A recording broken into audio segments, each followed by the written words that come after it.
록스의 적단 출신 강력한 애정 미스버킨의 복제인간으로 밝혀진 스튜시가 루치를 순식간에 잠재워버리는 놀라운 능력을 선보이면서 뜬금없이 해군대장 키자로와 함께 에그헤드 섬으로 향하는 오로성이 등장으로 원피스의 이야기는 점점 더 흥미진진해지고 있는데요.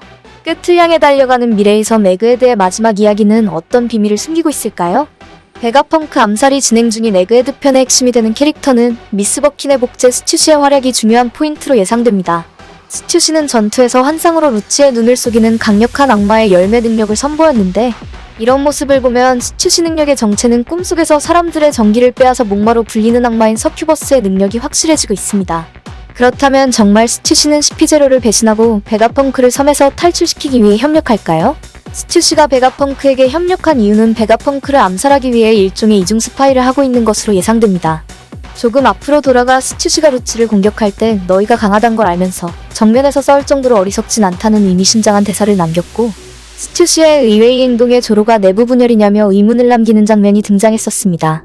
적을 속이기 전에 아군을 먼저 속이라는 말이 있듯이 스파이는 목적을 달성하기 위해 수단과 방법을 가리지 않고, 각성할 루치가 일방적으로 패배했을 정도로 사억 루피의 밀짚모자의 적단은 강력하기 때문에 현재 베가펑크를 암살하기가 쉽지 않은 상태입니다.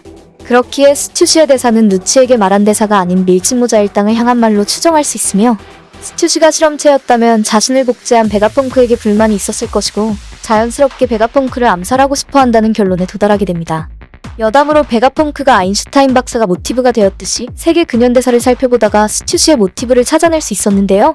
스튜시의 모티브가 된 캐릭터는 과거 여성 스파이의 전설로 불렸던 마타하리. 소트랜드 편에서 빅맘의 파티에 잠입했을 때 어둠의 권력자와 친문을 과시했던 것처럼 마타하리도 사교계를 넘나들며 정보를 훔치고 심지어 이중 스파이로 전 세계에 악명을 떨쳤습니다. 아인슈타인은 1879년에 태어났고 마타하리는 1876년에 태어난 같은 시대에 활동한 사람들이라서 설정상 스튜시가 베가펑크를 암살하기 위한 이중 스파이라는 진실이 점점 가까워지고 있습니다. 다음으로 위블이 흰수염의 친자식일까? 라는 의문은 미스버킨의 태도를 보면 간략하게 설명할 수 있는데요.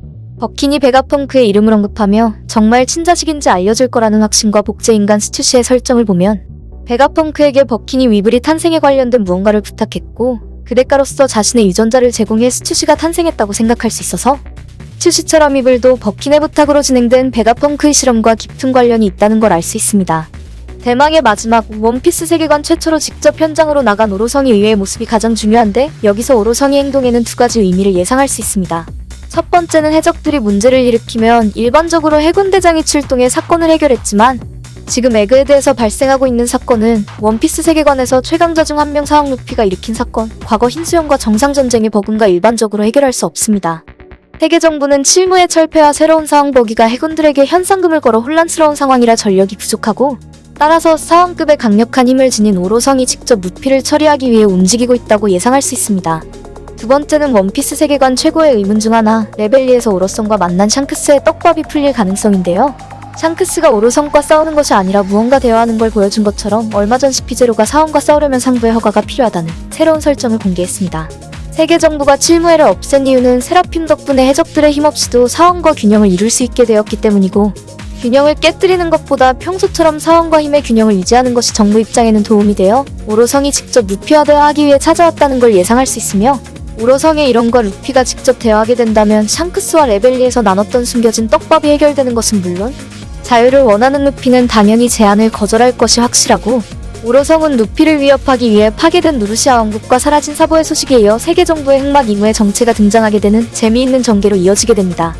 이걸로 원피스 1074화에 등장할 숨겨진 떡밥들을 함께 만나보았는데, 여러분들은 오로성이 직접 루피를 찾아온 이유가 무엇이라고 생각하실까요? 준비한 영상은 여기까지. 자유로운 의견을 남겨주시고 오늘 하루도 행복하고 즐거운 일들만 가득하시길 바랄게요.